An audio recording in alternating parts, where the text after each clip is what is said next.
a biographical novel, a lover's yearning, a critique on gender norms, or an ostracism of modern literature.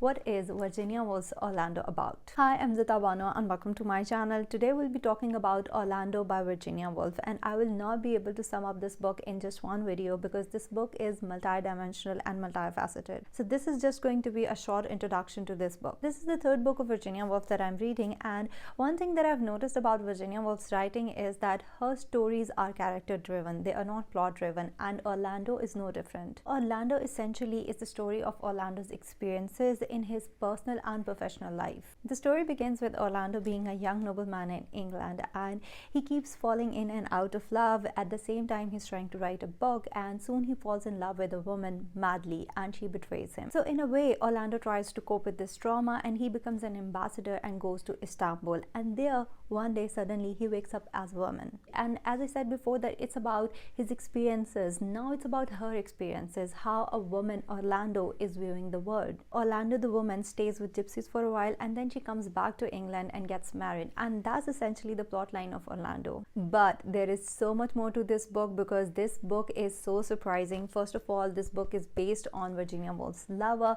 so you can relate her story with Orlando as well. And as I said in the beginning, it presents you with a critique on gender norms and also critique on literature. So you can definitely enjoy it as a piece of fiction, but there is so much more that you can learn from this book. And when I was reading it, this is the thing that fascinated me the most. When Virginia Woolf is talking about something, she talks about the entire era. She talks about the literature, she talks about art, she talks about fashion, she talks about interiors and exteriors. On top of that, she talks about people's attitude in that era. So you get the complete idea of what that era was like. One thing that I found missing, and it sort of surprised me as well, was that Virginia Woolf did not talk about World War I. The only time she talks about war is when Orlando as a woman sees some men coming back from war. Other than that, there is nothing about World War I, and World War I was unfortunately one of the most important events of 20th century. So it was sort of surprising that Virginia Woolf, who talks about everything, as I said before, fashion, literature, everything, she did not talk about war. Another thing that I noticed about this book, as I said before, that the character of Orlando is based on Virginia Woolf's lover Vita.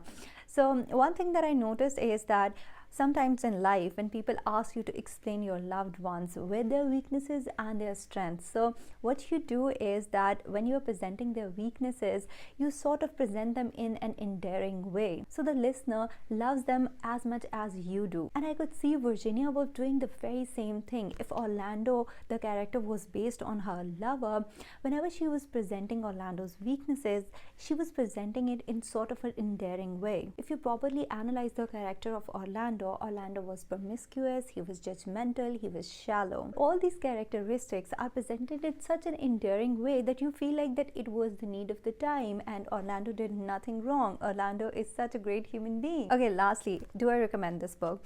So recently one of my friends asked for me that what is Virginia Woolf's writing like? And I was like, it's like sushi because my experience with sushi is that the first time that I ate it, I loved it.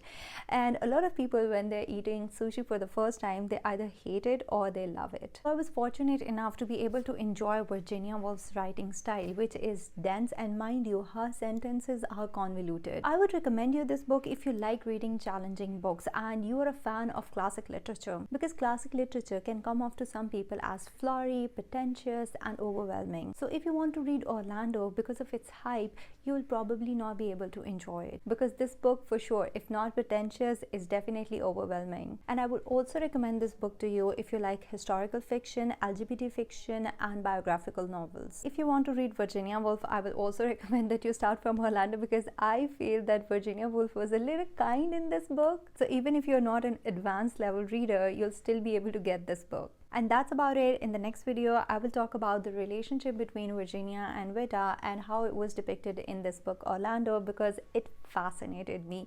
So stay tuned. See you next time with another video.